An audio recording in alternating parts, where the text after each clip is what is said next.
Selamat datang di video tutorial Siswa Niro.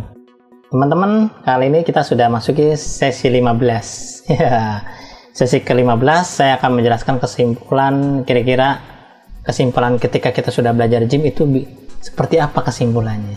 Apakah sama dengan software Photoshop atau manipulasi lainnya? Oke, teman-teman, sebelum saya menjelaskan secara detail, teman-teman jangan lupa like, subscribe, dan aktifkan loncengnya supaya teman-teman bisa mendapatkan video terbaru dari saya setiap minggunya. Oke, teman-teman, kalau begitu kita langsung saja simak video mengenai kesimpulan bagaimana cara menggunakan gym. Oke, teman-teman, kali ini saya akan menjelaskan kira-kira kesimpulan menggunakan gym itu seperti apa. Selama 13 sesi, sampai 14 sesi ya, bahkan di sesi 14 saya sudah membuat pamflet atau banner. Ternyata bisa. Jadi secara keseluruhan pada umumnya memang untuk gym ini bisa digunakan sebagai software manipulasi. Cuman ada batasan-batasan tertentu ya. Tetap aja dari keseluruhan yang masih unggulan di Photoshop kurang lebih. Oke, yang pertama di bagian kalau kita perhatikan di sini ada move ya, move sama move juga ada di sini ya. Di Photoshop juga ada move kurang lebih. Kalau kita perhatikan ya. Terus kemudian kalau seleksi ya ada rectangle, ada ellipsis, sama untuk di Photoshop juga ada rectangle, ada ellipse marquee, ada dua ya, bahkan ada tambahan lagi. Oke, meskipun orang bingung ini untuk apa nih, ini ada bisa digunakan kalau di Photoshop ya. Oke, terus kemudian biasanya untuk menggunakan pattern nih kalau saya lakukan. Oke, kalau di Photoshop, kalau di gym untuk mengenai free selection kayak lasso, polygon dan sebagainya, di di gym itu hanya ada 3 ya, ada free selection, circle selection, dan foreground selection. Sedangkan kalau yang di Photoshop itu ada lasso, polygon, dan magic, ada magnetic. Ini lebih leluasa. Jadi benar-benar spesifikasi lebih apa ya, lebih banyak lah pilihannya ya, benar. Terus kemudian cara makainya juga lebih enak menggunakan yang ini kurang lebih. Semua tergantung kebiasaan. Nanti kalau udah terbiasa dengan gym juga sama-sama enak kedua-duanya. Oke, menggunakan fungsi select atau disebut magic wand. Di sini sebenarnya kalau untuk fungsi selection di sini ada namanya quick selection. Kalau di Photoshop namanya quick selection magic wand. Jadi kalau di gym itu hanya ada magic wand doang, tapi tidak ada quick selection. Quick selection ini kelebihan keunggulan dari Photoshop. Ini lebih enak cara mainnya ketika membuat seleksi. Dan sedangkan kalau di gym agak kesulitan untuk mengontrolnya kurang lebih seperti itu. Jadi mungkin nanti akan diperbaiki ke versi-versi terbarunya. Berikutnya cropping sama. Di sini juga ada cropping, tidak ada berbedanya, sama aja ada cropping juga. Cuma di sini ada perspektif 3D crop juga ada, ya kan? Ada slice, ada slice selection tool. Itu dia. Jadi ini kelebihan ada slice selection. Oke, nanti kalau di sini slice selection kalau saya perhatikan belum ada ya. Karena ini untuk manipulasi doang, tapi kalau slice selection ini untuk apa sih sebenarnya? Jadi berhubungan dengan ketika kita ingin bermain membuat web nanti pada dasarnya, bisa nge-link dan sebagainya, bahkan bisa dianimasi beda ya. Jadi ini kita berbicara tool dasarnya aja. Kalau tool dasarnya semua bersama kurang lebih ya. Terus kemudian di sini ada namanya transform. Transform ini sudah disiapkan di sini, tidak harus ke menu-menu lagi. Nah ini saya sukanya di gym adalah ketika kita bermain dengan transform ya. Kita tuh apa ya, kita nggak perlu ke menu lagi, langsung di sini mainnya. Sedangkan kalau misalkan kalau misalkan di Photoshop kita harus kayak di transform dulu. Nah itu dia kurang lebih transform, jadinya apa, atau control dan sebagainya ya, kurang lebih seperti itu. Terus kemudian di sini ada namanya warp transform. Jadi ini kayak sebenarnya liquify-nya yang ada di gym memang masih standar, tidak banyak amat itu kan. Hanya untuk melakukan biasa saja gitu ya. Sedangkan kalau untuk si Photoshop kita harus liquify-nya harus di sini, harus di menu liquify. Tapi liquify-nya si Photoshop itu bisa membaca karakter figur orang, ya kan, lebih enak cara ngontrolnya. Di sini baru di bagian di sini ya. Oke. Terus kemudian jadi masih kurang. Tapi ini udah memberi kemudahan ketika bermain liquify langsung di dalam toolsnya. Oke. Untuk warna gradien sama, tidak ada perubahan. Di sini juga ada warna gradien. Oke. Ya, gradien, ada pen bucket, ada 3D material, drop. Udah ada 3D material nih. Kalau di sini kan belum ada, gitu ya. Itu aja. pada dasar sama gradient, cuman tidak ada 3D material aja. Kemudian untuk brushnya ada pen, pensil, airbrush, ink, pen, brush. Nah ini lebih banyak. Kalau untuk si fasilitas si Jim lebih banyak brushnya. Sedangkan kalau untuk standarisasi dari si Photoshop hanya sebagian aja. Nah brush, pensil. Ketika nanti kita lihat parameter sebenarnya hampir sama. Cuman saya sukanya di Jim itu di bagian my pen and pen brush. Nah ini banyak pilihan. Nah itu dia. Kalau untuk ada gambarannya lagi, untuk ada thumbnailnya gitu ya, ada tampilan ininya, gambarnya. Sedangkan kalau di brush kan tidak ada. Di brush kita ketika bermain dengan brush, mau nggak mau kita harus yang menggunakan yang namanya ada parameter lagi, nanti dikeluarin, kurang lebih seperti dia. Ini dia kayak gini kontrolnya. Thumbnailnya sih lebih jelasan yang menggunakan si Jim dibanding yang Photoshop, kurang lebih. Itu keunggulannya. Oke. Terus kemudian di sini ada namanya kayak eraser. Eraser cuma satu jenis.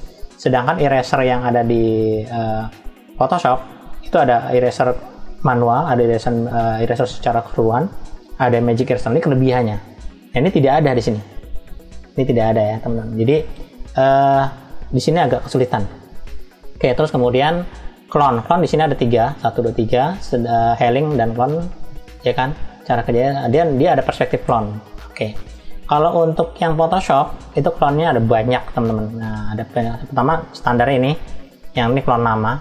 Sedangkan yang terbaru adalah ada spot, healing, patch, banyak pilihan.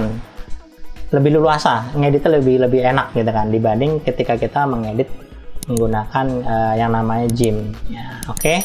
Tidak apa-apa, namanya juga software gratisan, jadi dimaklumi. Yang penting cara kerjanya hampir sama, kurang lebih seperti itu. Terus kemudian ada Dutch Burn, Smooth, Sharp, ada semua. Sama, ini sama banget, sama kayak di sini. Sama ya, ada Smooth, ada Smudge, Blur, Sharpen, Smudge, terus ada Burn, Dutch, Spawn, ya. Spawnnya nggak ada nih. Oke, jadi cuma itu doang satunya tidak ada tadi. Sebelah kanan ini dia. Oke, terus kemudian untuk yang satu lagi di sini pad juga sama. Kalau pad ini saya lebih suka menggunakan pad yang di Jim.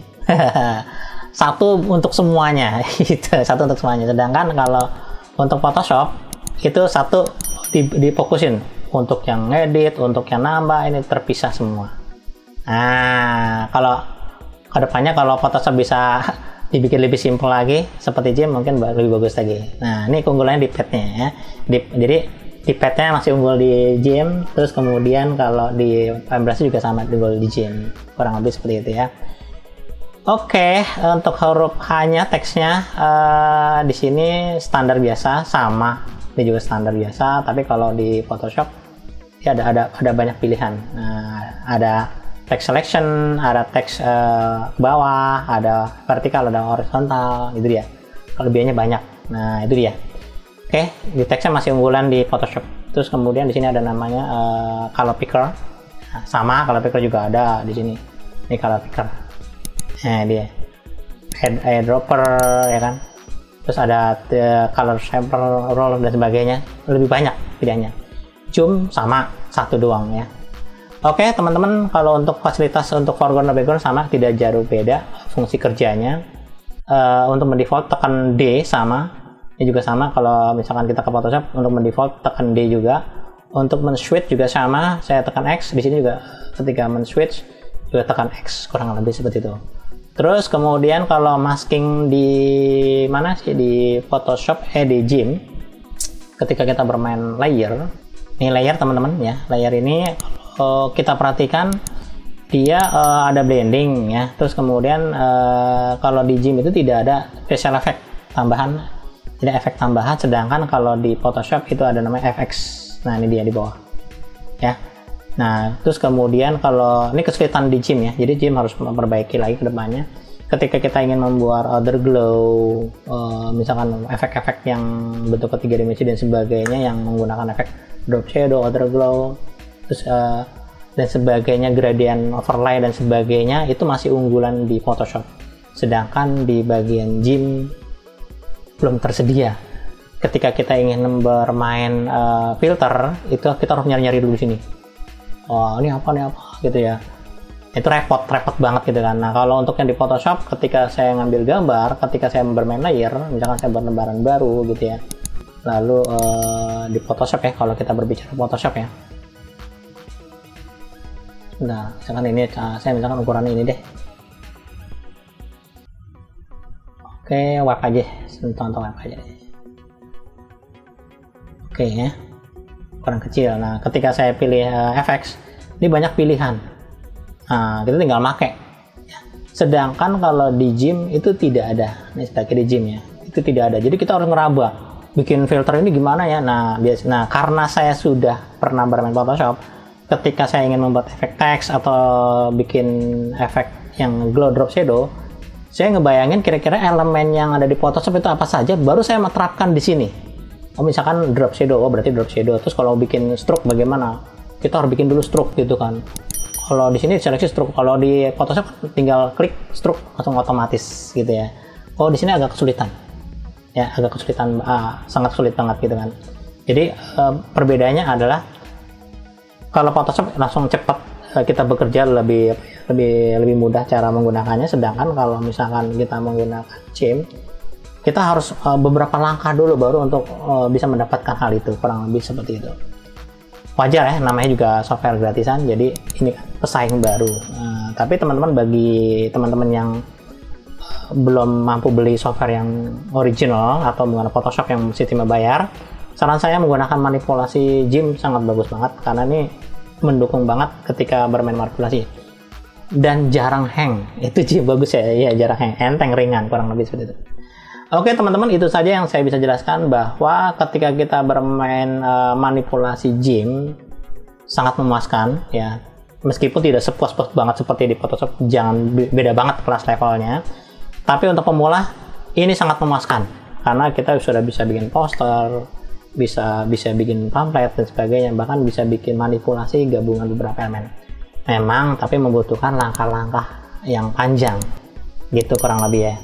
Nah, kenapa saya bisa menerapkan itu? Karena saya sudah punya background, latar belakang saya Photoshop. Jadi ketika masuk ke GIMP gampang. Saya berpikir bagaimana cara apa yang sudah saya terapkan di Photoshop kira-kira bisa nggak diterapkan. Ternyata bisa, cuman langkahnya agak panjang aja gitu loh.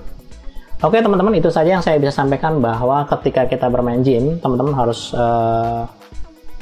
pintar-pintar mengembangkan, pintar-pintar berkarya, pintar-pintar berimajinasi, karena langkah-langkahnya agak panjang, karena toolsnya masih harus muter-muter dulu gitu ya.